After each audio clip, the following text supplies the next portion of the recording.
a lot of questions centre around transfers, contracts, what's going on. And that's what a lot of the stories are naturally during this international break. So there's quite a few coming from listeners, subscribers. So we'll kind of fire through these one by one. The first one, and I like this question, there's been naturally a lot of players especially linked to Anfield, or linked with a move to Liverpool. Who are you confident at the moment from your info? Not that they'll definitely come through the door at the AXA, but is on the shortlist or the club are having a real look at right now?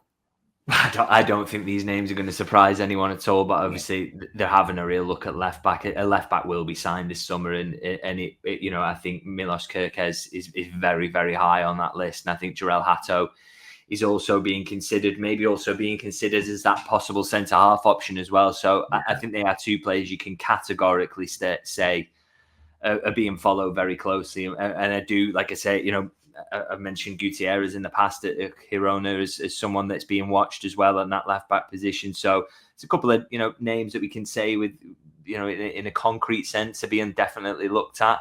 As you say, there's all sorts of obstacles can get in the way. I just would not be shocked at all if it ends up being Milos Kerkez. In terms of kind of putting my neck on the line a little bit more, because it's just everything about it seems to make an awful lot of sense. Player wants the move, would be willing to make that move. Liverpool in a good position. The Richard Hughes factor, the fact that Liverpool, as I say, are definitely going to sign a left back. He's got Premier League experience, really good age. All his numbers look really good on both sides of the ball. It just makes almost too much sense to kind of not happen. So, I like I say, definitely on the list. Would not be shocked if he was the one that they ended up popping for, because.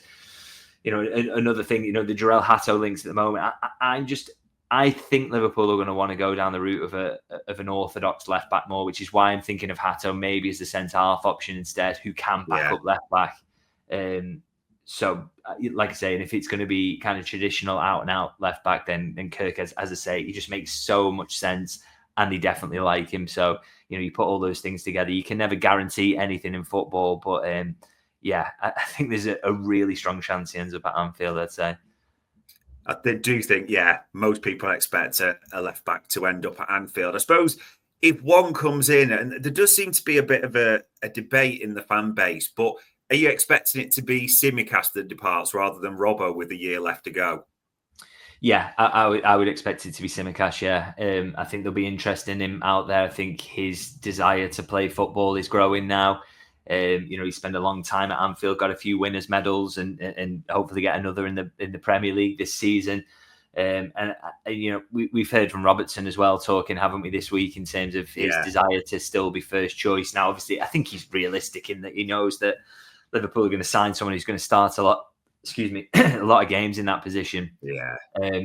But I also think it signals a willingness to be there and be competition. And, there's still, look how much Tsimikas has played this season. There's still a lot of games for the guy who is the backup. You've got to kind of look after your fullbacks because they get through so much. So there will be a lot of games there. So, I would expect it to be Tsimikas out the door. Robertson is the kind of backup, albeit playing quite a lot. And then that left back signing them to instantly kind of improve the starting 11.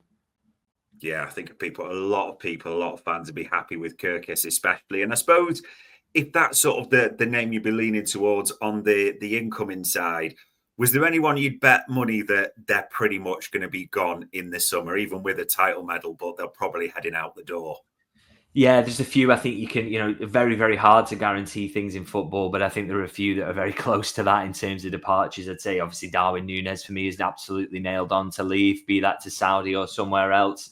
Liverpool definitely willing to listen to offers, player willing to go, and a lot of clubs willing to kind of pay the price that Liverpool will be asking. So all the ingredients are there. So I've been calling him this for a while, really, that I expect him to leave. Similarly, as I say, Tsimikas at left back would not shock me at all to see him be the one to go. I'd probably say it in stronger terms than that, really, that I expect him to leave.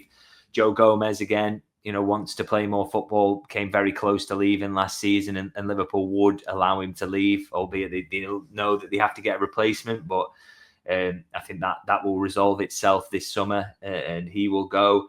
And then there's a few who are kind of just on the on the fence kind of 50-50s that are harder to call. So I would put all those ones that I've mentioned there in absolute concrete that they will leave. But then there's obviously a few other question marks about, who else could leave. And I'll put Luis Diaz in that camp. 2 years left on his contract. Big interest in him. Not quite the level of output Liverpool have wanted, so they would be willing to strike a deal. Wataru Endo, if he decides he wants to go, which is, one of the big reasons he stayed last summer is because he wanted to stay. He didn't want to give up on his move to Liverpool, whereas I think his mood's maybe going to change now because he hopefully, again, another winner's medal. Not very much action this season, albeit he's been an important part of the squad. I think he will want to go. So he's in that kind of camp of if he does go down that route and feels that way, then Liverpool won't stand in his way by any means. And then, I suppose, the similar would be said of Jota as well, although I think he would be hard to sell because of the injury record, to be honest. And again, he's 2 years left on his contract. I don't think Liverpool would stand in his way, but I don't know how much interest will be there in him. So that's an interesting one. And again, I'd throw Chiesa in there as well because of, again, what is he feeling at the moment? Liverpool clearly wouldn't stand in his way. He's not a key member of the squad, but if he wants to stick around for another season, let's see. So many futures up in the air when you talk about it like that. A few that you can guarantee are going to leave. A few who we don't, could definitely leave. There's a real possibility. So could be a real summer of kind of huge turnover, which Liverpool generally look to avoid. But I just don't think we can this summer. It is strange because I know almost when we'd started to talk about it, like right earlier in the season and I'm steering ahead to the summer, it may be like one, possibly two changes in the forward line. But I know you wrote about Chiesa this week and his attitude being immaculate, but he's literally just not getting the minutes. It seems near impossible to imagine him sticking around in the current situation. Is the forward line, especially, would you say, just the one where it could be one or two, like Nunes, definitely, possibly Diaz, but it wouldn't surprise you, aside from Cody Gakpo, you could be looking at wholesale changes this summer. Yeah, it's absolutely crazy when you think about it in terms of we're talking about 6 forward options there, and literally 5 of them have got question marks hanging over them, obviously throwing in Salah with his contract. So it's absolute madness, really. And like for a club who don't like that huge turnover in one summer, that is a strange situation to be in, where you could quite easily see 4 leaving. I don't think that. I think the thing is, they won't allow that, I guess.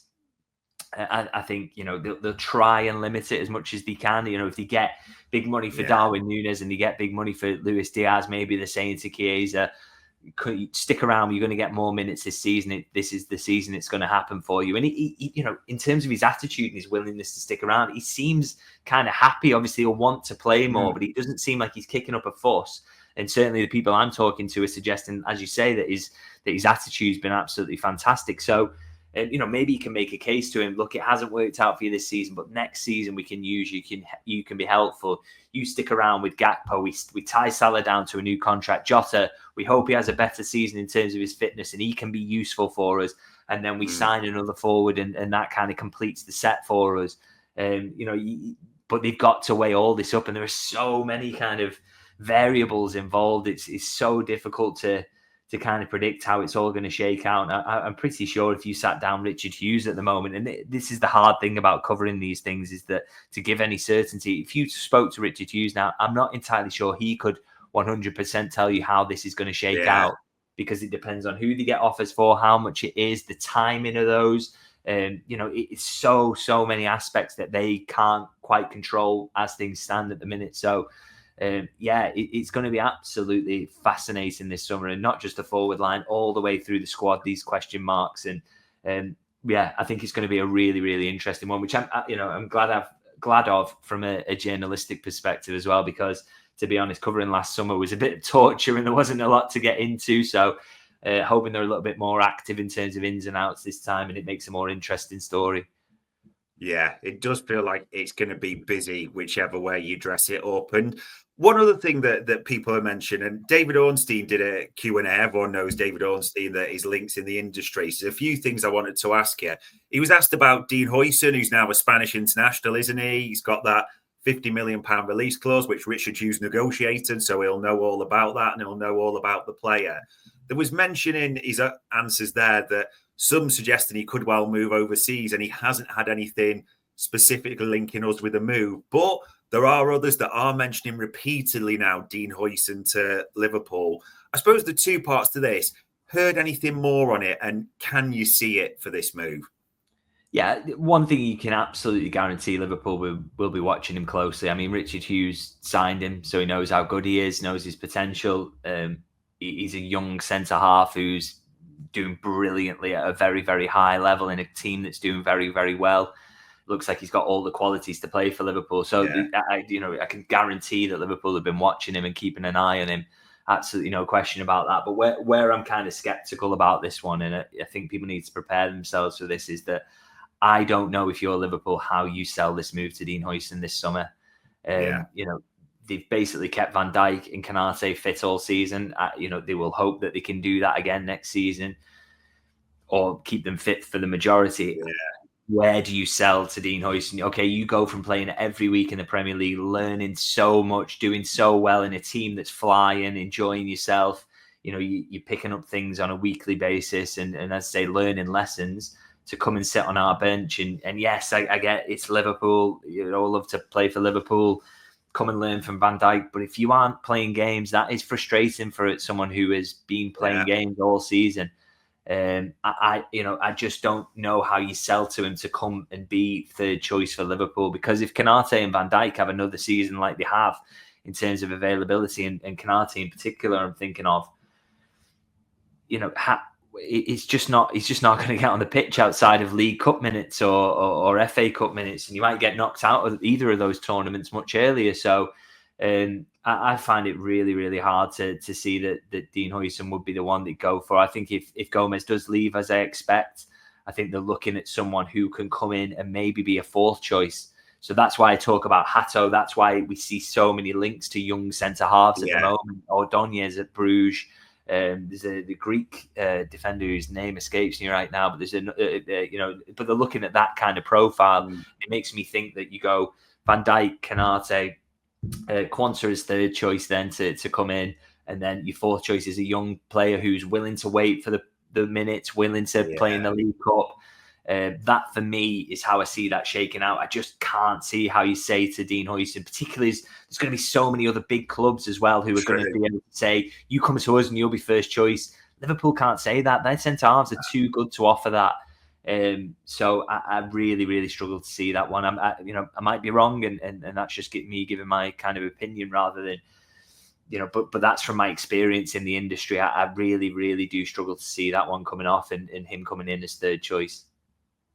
Yeah, and Sleepy Forest maybe makes a good point that, a bad situation, but a good point. If VVD leaves and Huijsen is the replacement, I think that may be the feeling for some, that if he is going to come in, it could be if one of the others, which we don't want to happen in the first place. So as it stands right now. Yeah, sorry to butt in there. That's a good point. Is this is why Liverpool will be monitoring all sorts of centre halves and all sorts of forwards and all sorts of midfielders. You've got to be prepared for these situations. So I think Huijsen is an easier sell if you do lose Van Dijk. Albeit, I still think Liverpool would go for someone who's maybe got as good as he is and as big a talent he is. I think they'd go for someone with a little bit more experience as well to be the direct Van Dijk replacement, to be honest. But he's a very, very talented player, and but I struggle to see. I think they'll tie up Van Dijk anyway, so I really struggle to see him coming to Anfield this summer, to be honest. Yeah, it is a stretch, and maybe if it does happen, it's for something else we definitely don't want to happen. And it's funny you mentioned the contracts, because his top question for this was any Mo Salah word, because that seems to have gone a bit quiet. And he said, not that he was aware of. He just, as he said, knows that Liverpool have been optimistic for some time they'll reach an agreement, because they want him to say, Salah wants to say, the numbers have got to be right. He did mention specifically, because there's been talk about that it's a proposed 2-year extension is what he's hearing, because the length of the contract's always been there. But also he mentions in this, it's important to say that he hasn't heard anything around the VVD and PSG, and everyone he's spoken to has almost played that down, said nothing that's in that.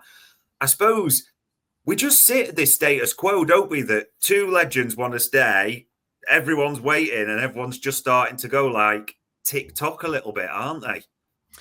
Yeah, but as I say, I suppose that the kind of mood music around it is very positive on Salah and Van Dijk, and that's from I've heard it from the players themselves. So they're both desperate to stay. Liverpool want them to stay. I keep saying it, but Liverpool do not want to go into the market for a Van Dijk replacement. They don't want to be signing Dean Huijsen and saying come and be Van Dijk for us next season, because as good as he is nowhere near him, and there's no one they could sign who was anywhere near him. So, they don't want to do that. They don't want to have to replace Mo Salah, who he probably won't have a season like this next season, but he'll be Liverpool's top scorer again if he stays. You can guarantee that much. So, they don't want to be doing all this, particularly as, Trent is just very hard to say whether he's going to want to do the Real Madrid a life experience, really. So they've already maybe got to go and get a world-class right back there. So it's a lot. It's a lot. And we've spoken about so many doubts over players in the squads. You need to take the contract guys out of it. So if they can get 2 of the 3 nailed down, then I'm pretty sure they will. And I think they will. I feel very confident that these 2 will stay. And then Trent is kind of down to him, really, and his decision that he makes on his life rather than anything else. So I think they will stay. And maybe we'll learn more about why there were such delays when they do get signed. These things do take time and maybe take longer than we even know. Even, with the information we do get from behind the scenes, maybe they take longer than that. But I'm still optimistic on both of those 2 at least. And if you get them signed up, that's a really good start to the summer for me. I think if everyone was honest right now, with all the mood music, as you put it, everyone would take that Milos style 2 out of 3 and just move on. That would be the ultimate thing at the moment. And I suppose in terms of players that aren't at the club, but do potentially, or maybe that's the question mark, have a future. I know you did a video on it this week about loan players, because you always forget how many players we've got out on loan, how many were billed as talents. And I know Louis Steele had said that when we had him on the pod, that the mood music coming back from Las Palmas was that Bajcetic doing well. And it's those youngsters people will look at ultimately, the bigger names, if you want, the Bajcetic, Doak and others. I suppose they have got talented, and just because you're not a Liverpool regular doesn't mean you're not a talented player. But the ultimate question comes down to, have these players got a future under Arne Slot and at Anfield, do you think, right now? Yeah, well, I did that video this week, as you say, and I think the conclusion was quite gloomy, to be honest, in terms of, I kind of came to the conclusion that not a lot of them really have a chance, to be honest. But I guess, you've got to remember the level is so high, and Liverpool, it's not going to happen that frequently where you have a summer where, Quansah and Bradley were, I know people hate the phrase, but it's true. Quansah and Bradley were like new signings. Liverpool signed themselves a 4th choice centre half and a 2nd choice right back, who, Bradley could be 1st choice right back. I think Quansah's got potential to be a Liverpool player in the long term. And just plucked them out of their academy or just brought them back from loans, and they were ready to fulfill these roles. It was absolutely incredible, really. So that's not going to happen every time. And, like you say, there's a few high profile ones there. I think Doak, his numbers have been decent for Middlesbrough, but would you be signing him from a championship side having done that? Even given his young age, I'm not sure to play for Liverpool. And the level he's got to reach is Cody Gakpo's output. We've seen Luis Diaz do okay for Liverpool, and we're all saying that's not enough. So the level is just outrageous, really. So I think with Doak, Liverpool were willing to accept offers of around 25 million last summer. I still think they'll accept similar this summer, and I think they'll be minded to strike a permanent deal. So I still kind of expect that. And the other one's Bajcetic, where I think he's the hardest one to predict, really. How much of that loan was about, we just need to get the minutes in him, or how much of it was Slot took a look and thought, this kid isn't ready to play for Liverpool at the moment. So that's a tough one to predict. And I don't think you can know that until he comes back for pre-season and the coaching staff get a look at him and whether he's ready. I still err on the side of him maybe not being. I think Liverpool will want someone who's a bit more ready in midfield this summer if they're to make a sign in there. But that one's kind of up in the air, and the rest, I think a lot of them are lined up for more loans, permanent sales. There's no one else really there that I think's definitely going to be able to make an impact on the first team. I think the closest maybe would have been Owen Beck to come in as a kind of backup left back, for example. But he's 22 now. He's ready to make his permanent move. Liverpool are going to sign a left back. They've got Andy Robertson. They've got Tsimikas, one of whom they need to shift. So I don't think the spot's going to open up for him there. But, football can be about timing like that in many ways. But yeah, outside of that, don't really see an awful lot really out there on loan that's going to impact the first team next season, to be honest.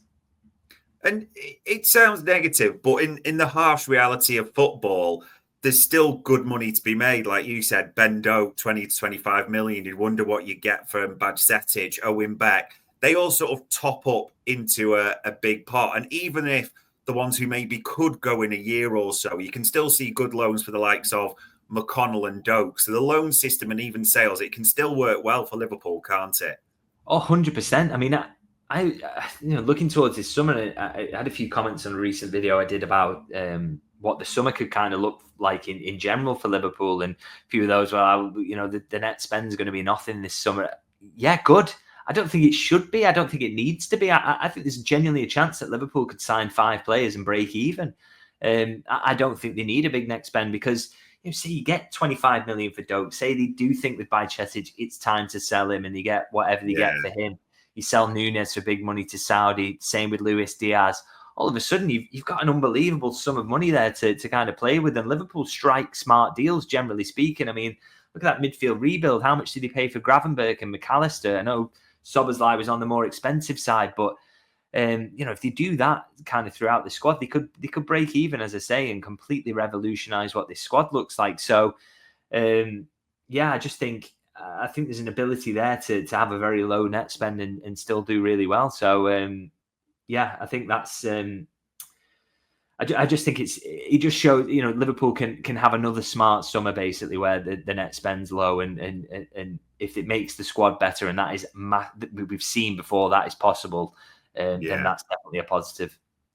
Yeah, fingers crossed. I'm always one, and I know I want us to spend when we need to, and sometimes you need to invest to big players, especially if certain ones leave. But if you can be smart and spend the least possible, because there might be a time when you need to save them funds for a big move, it is what it is, as long as the team works out, as we know, stronger. But it does feel like it's going to be a summer of change, the biggest for a while. And the only other question I had, which was a good one for one of our listeners, was if there was maybe a surprise one. I mean, the Joe Gomez one kind of came a little bit from nowhere all of a sudden last summer, didn't you? Wonder, would they sell him to get some funds in?